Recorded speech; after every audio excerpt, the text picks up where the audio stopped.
नवयुवक अभिनय श्री रामकृष्ण लीला समिति 1952 द्वारा भव्य रामलीला टिहरी में करवाने के बाद समिति अब टिहरी की सांस्कृतिक शून्यता को खत्म करने के लिए बड़े धार्मिक आयोजनों को एक मंच पर लाने की तैयारी कर रही है।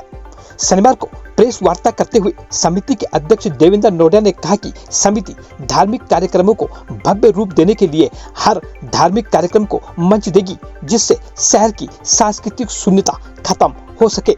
वहीं वरिष्ठ पत्रकार महिपाल नेगी ने कहा कि 1 नवंबर को समिति इगास पर्व को धूमधाम के साथ भव्य रूप से मनाने जा रही है, जिसमें सभी स्थानीय लोगों का सहयोग लिया जाएगा। इस मौके पर समिति के अमित पंत, अनुराग पंत, भगवान चंद्र रमोला, जगजीत नेगी, गंगा भगत सिंह नेगी, राकेश लांबा, कमल सिंह महर, महावीर उनिया सहित काफी संख्या में समिति के सदस्य उपस्थित रहे। जैसे हमने जो रामलीला कराई उसका जो स्तर रहा वो सबको शहर के तमाम लोगों से भी दर से भी लोगों की तरफ से ये आ रहा था कि केवल रामलीला तक हम लोग सीमित ना रहे। और ये समिति क्योंकि जब इससे ऐसे वरिष्ठ लोग सारे ऐसे लोग जुड़े हुए हैं जिन लोगों का एक समाज में एक अपना एक अस्तित्व है, अपना एक पहचान है, तो लोगों को ये विश्वास जगा कि ये लोग अच्छा कार्यक्रम कर सकते हैं। तो लोगों का ये मन था कि भाई कम से कम साल भर आप लोग कुछ ना कुछ जो हमारे बड़े धार्मिक आयोजन होते हैं 5-7 जो भी धार्मिक आयोजन होते हैं साल भर के, उसमें आप लोग समिति की तरफ से उसको आयोजित करें और हम लोग उसमें भरपूर सहयोग करें। तो इससे शहर की स्थिति भी बढ़ेगी, यहाँ का कल्चर भी बढ़ेगा, यहाँ की सांस्कृतिक व्यवस्था भी ऊपर उठेगी। तो उस चीज़ों को लेकर फिर हम लोगों ने काफ़ी चर्चा हुई और फिर हमने डिसाइड किया कि साल भर में जो हमारे 5-7 जो बड़े धार्मिक आयोजन होते हैं,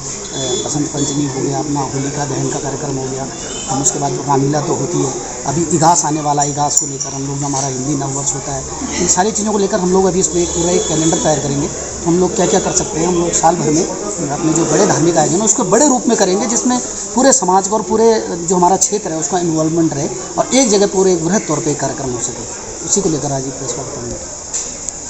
इतिहास को लेकर के हम पिछले कुछ वर्षों से मनाते ही हैं नई टिहरी में, लेकिन कोशिश ये कर रहे हैं कि हर वर्ष उसको और बेहतर, क्योंकि वो हमारे इतिहास से भी है, परंपराओं से भी जुड़ा हुआ है। और अब आप देखते होंगे कि मेरे ख्याल से ये श्रेय नई टिहरी को ही जाता है कि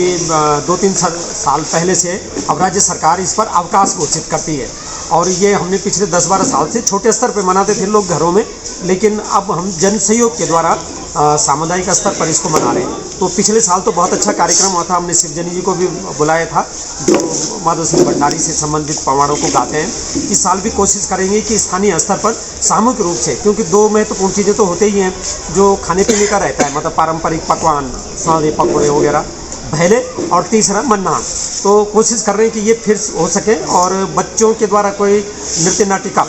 अगर इस पर हम तैयारी कर पाएंगे तो 1 नवंबर को कोशिश कर रहे हैं। तो हर अगले वर्ष हम इसको ज़्यादा जन सहभागिता के रूप में मनाने की कोशिश कर रहे हैं। तो 1 नवंबर को फिर से नई टिहरी में कुछ और बेहतर, पिछले साल की अपेक्षा कुछ और बेहतर और बड़े पैमाने पर इगास का कार्यक्रम रखेंगे।